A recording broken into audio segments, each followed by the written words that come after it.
I chose ECE not because it's not my want, it's what I want, but it's not one of my choices. I chose ECE because my father my father's ad- my father's advice was I must be practical in choosing my course since ECE has more opportunities than civil engineers. So I chose ECE. I chose this course simply because I want to be an electronics and communications engineer. I chose this course, Electronics and Communication Engineering, because since I was high school, I love doing electronics works, and it gives me pleasure, and I want to be an electronics engineer. I don't have any preferred course until my mother introduced me this electronics and communications engineering, and I've got interested on it. So why did I chose this course? It was not my first choice, but since I was young, I've always wanted to become an engineer, but I'm not sure what kind of engineer.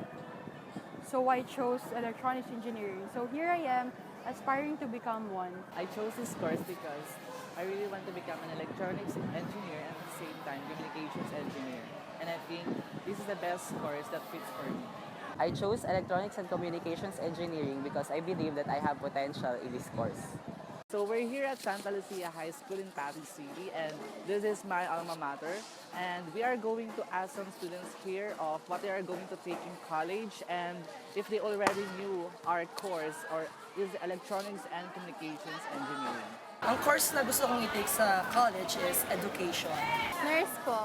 Hindi ko ba po alam? Criminology, I mean. Interior designer po. BS Tourism. Culinary arts po. Civil engineering po. Education po. Sa electronics engineering, some sort, meron naman. Or for me, it's kind of like about engineering.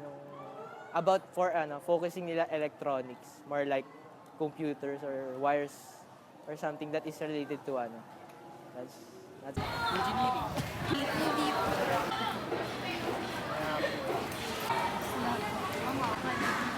Wala po eh. Wala. It is very noticeable that most of the students that we interviewed in Santa Lucia High School doesn't really know what our course is all about. Now we're here at PUP Santa Mesa to ask some strangers what are their ideas regarding our course, Electronics and Communications Engineering. Sa electronics engineering, paano ko siya explain? About siya sa mga electronics, machine ba tama? Ayun. Ayun lang, slight lang. Yung parang nagbibuild ng mga electronics na ginagamit natin. Like computers, ganon. And mga gamit sa yung mga ginagamit natin na mga electronics. Yun na. Medyo na ano ko lang na maganda din yung course na kinukuha nyo. Kasi sa mga gumagawa ng construction, di ba, mangungontrata kayo. Malaki ang kita doon. Yung course niyo is tungkol sa mga electrical, sa mga ilaw, ganun. Kasi nga electrical, ano ba yung electrical? Mga ilaw, ganun. Tapos gumagawa rin ng mga computer. Hindi po ako masyadong doon, mga computer, iba't ibang mga gadgets. Halimbawa sa isang company, syempre importante siya sa kahit saan, syempre napaka-importante nun sa atin. Kasi nga ilaw. tungkol sa mga circuit siguro, mga electronic gadgets, mga ganun. I'm not very fond of electronics, but yung tingin ko po electronics engineering is engineering about how fixing things with the use of technology and such. Dito gumagawa po siya ng maraming machine, mga kung anong technology po ngayon na nagagawa, kaya po ng VR, virtual reality po, tapos mga machine na pang-amusement po. Yun lang po. We noticed that the majority of the people that we have interviewed are aware of our course, ECE, and have different views and opinions of our course and our future profession. to share his experiences of being a graduate of Bachelor of Science in Electronics and Communications Engineering and to expound the perks of what this course could give.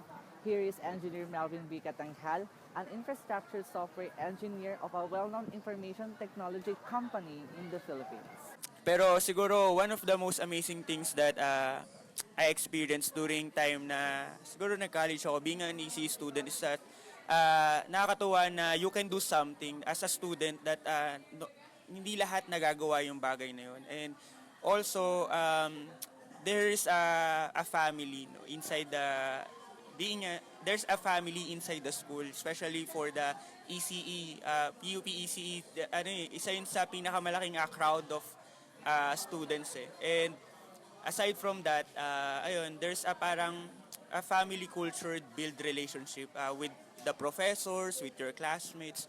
So, despite of all the pressures, despite of all the hardships na pinagdadaanan namin, no, what keep us going is that the relationship na meron ako with those people.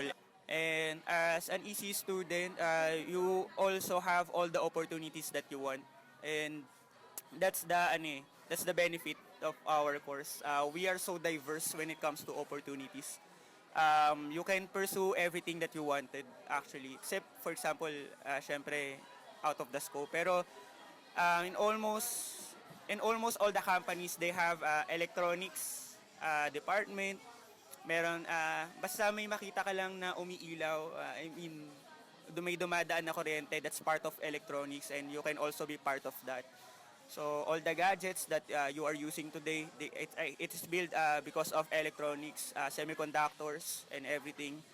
And especially also, we also touches the field of communications, so touches the IT industry. And what the company hires is that people na who can just analyze, but really people who can build. And maybe that's our advantage as an ECE student comparing to others because without any bias. Because as an ECE student, we are trained to build. And we are not just trained to monitors, but we are trained to build. So the reason why a lot of companies are looking for ECE students who have experience or who have knowledge when it comes to IT industry like network engineering, systems engineering. Most of them, they are looking for ECE or engineering students because they have the capability, they have the ability, and they have the logic thinking how to build from a scratch. And that's the perks of being an ECE student. So there you have it. That's what we do in our course. So what are you waiting for? Come and join us now. And let's say together, Trust me, I'm an electronics and communications engineer.